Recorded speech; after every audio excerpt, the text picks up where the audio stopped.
On a quiet Sunday evening in August 1971, President Richard Nixon walked into the Oval Office to deliver what would become one of the most consequential economic speeches in human history.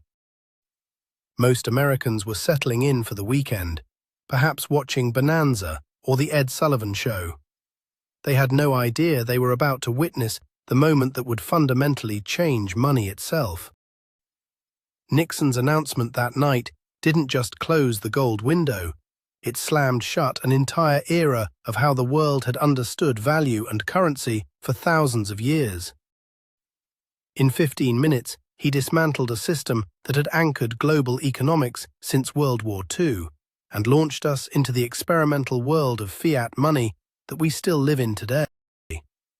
The ripple effects of that single decision continue to shape everything from your mortgage payments to international trade wars to the very inflation eating away at your purchasing power right now. But here's what's fascinating. Nixon himself probably didn't fully grasp the magnitude of what he was unleashing. He thought this was a temporary measure, a quick fix to buy America some breathing room. Instead, he accidentally created the modern monetary system that governs 7 billion people today. So how did we get to this moment? What forces were so powerful that they compelled the leader of the free world to essentially rewrite the rules of money on a Sunday night? To understand the earthquake of August 15th, we need to go back to 1944, when the world's financial leaders gathered in a luxury hotel in New Hampshire to solve a massive problem. World War II was winding down, and everyone could see that the old economic order was dead and buried under the rubble of bombed-out European cities. Before the war, most countries had tied their currencies to gold through what we call the classical gold standard. If you had $1, you could theoretically walk into a bank and exchange it for a specific amount of gold. This system provided stability, but it also had a fatal flaw. It couldn't handle the massive economic disruptions of 2 world wars and the Great Depression. So in Bretton Woods, New Hampshire, delegates from 44 allied nations created something entirely new. They established what became known as the Bretton Woods system, and at its heart was a brilliant compromise. Instead of every country backing their currency with gold directly, they would all peg their currencies to the US dollar. And the dollar, here's the crucial part, would remain convertible to gold at a fixed rate of $35 per ounce. This made America the banker to the world. Foreign governments could exchange their dollars for gold from US reserves, but ordinary citizens couldn't. It was like a 2-tiered system: international gold convertibility for governments, but domestic monetary flexibility for the United States. For a while, this arrangement was pure genius. In the 1950s and early 1960s, Bretton Woods worked beautifully. America had emerged from World War II as an economic superpower, holding roughly 2/3 of the world's gold reserves. The dollar wasn't just as good as gold. In many ways, it was better. It was easier to transport, simpler to store, and backed by the most powerful economy on Earth. But success contains the seeds of its own destruction. As Europe and Japan rebuilt their economies with American aid, they began running trade surpluses with the United States. This meant dollars were flowing overseas faster than they were coming back. Meanwhile, America was spending enormous sums on the Cold War, the space program, and Lyndon Johnson's Great Society domestic programs. Then came Vietnam, and everything started to unravel. The Vietnam War was a financial black hole. At its peak, America was spending over $25 billion a year, equivalent to about $200 billion in today's money, on a conflict with no clear endpoint.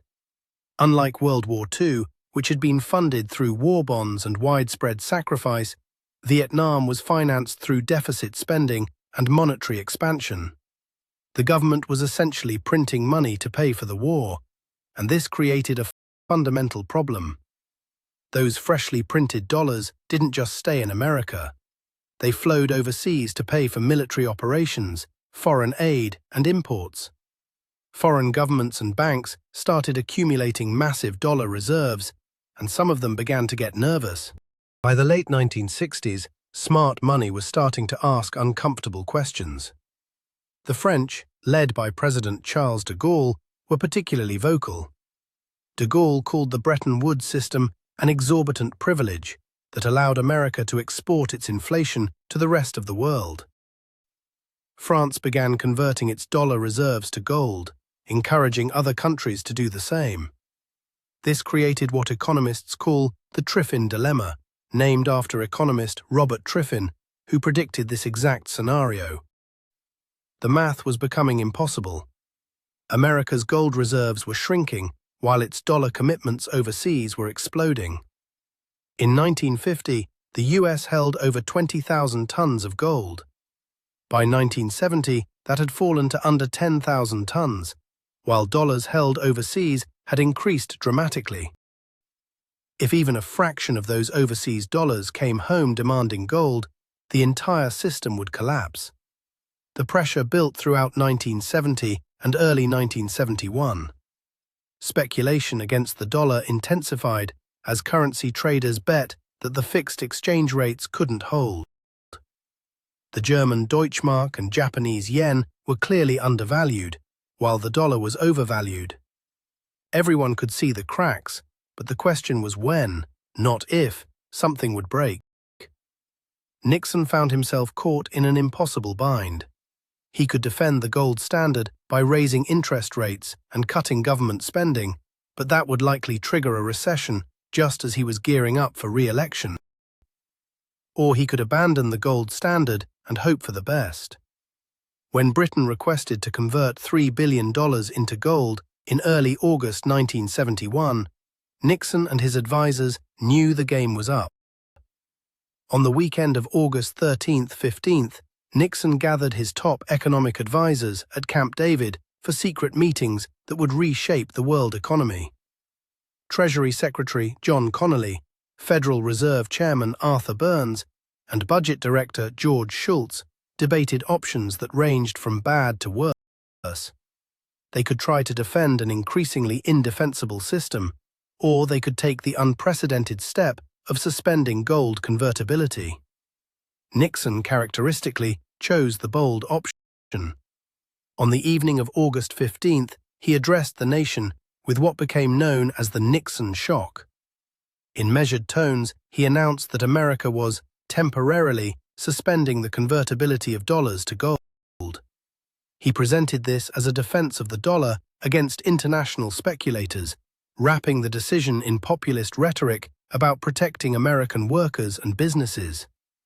But everyone listening who understood international finance knew that temporary was a polite fiction. You can't partially unring a bell, and once the gold window closed, it was never going to reopen. The immediate global reaction was chaos. Currency markets, which had operated under fixed exchange rates for nearly 30 years, suddenly had no anchor. The London gold pool collapsed. European markets opened to pandemonium as traders struggled to price currencies that were no longer fixed to anything tangible.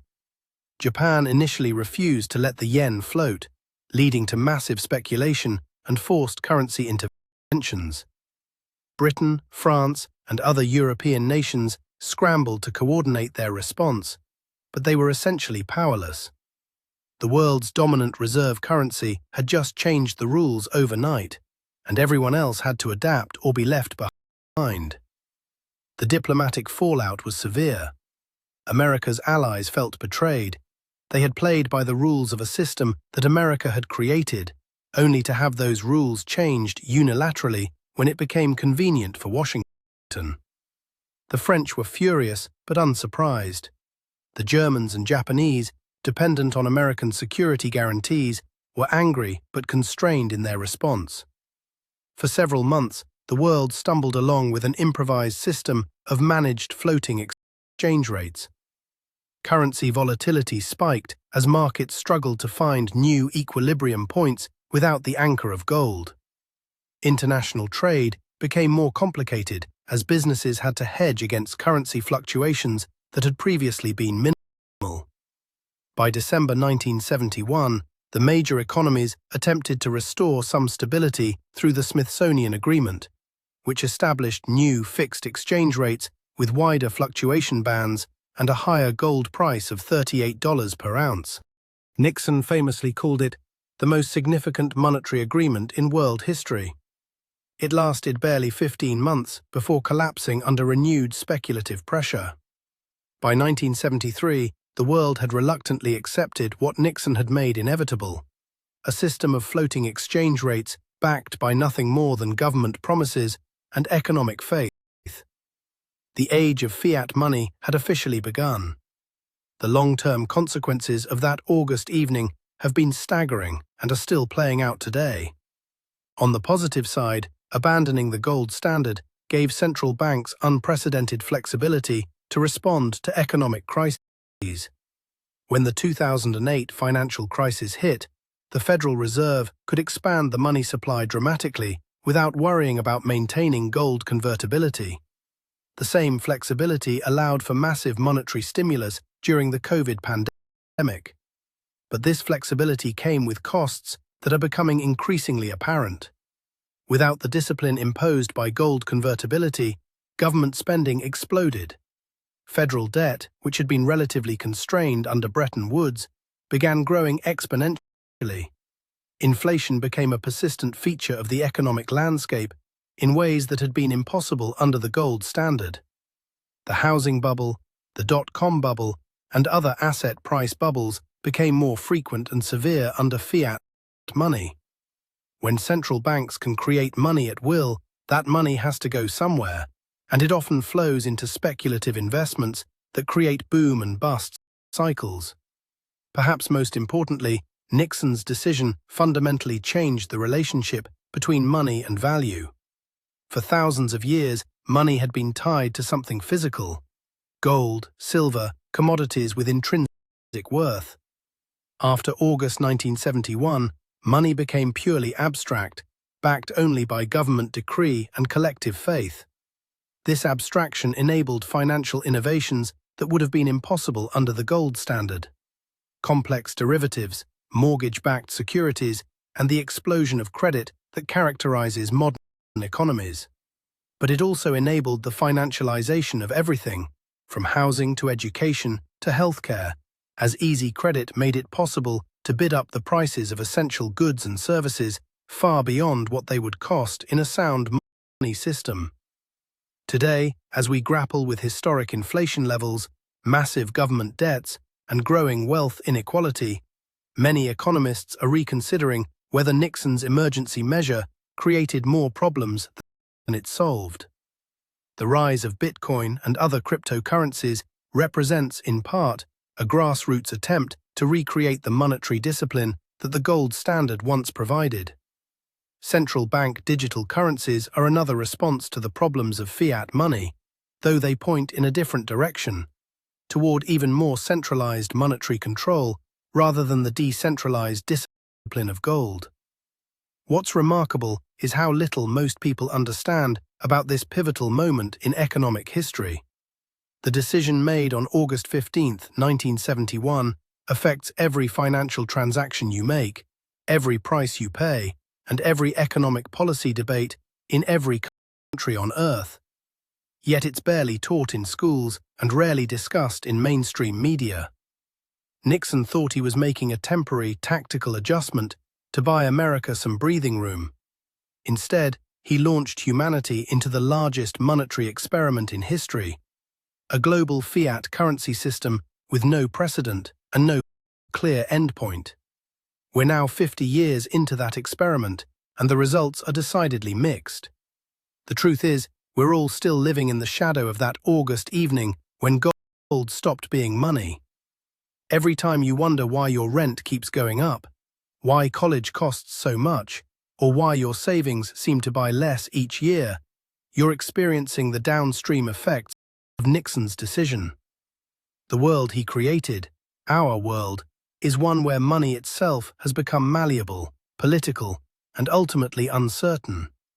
Whether that's progress or a historic mistake may be the defining economic question of our time. But one thing is certain, there's no going back to that Sunday evening in 1971 when everything changed forever.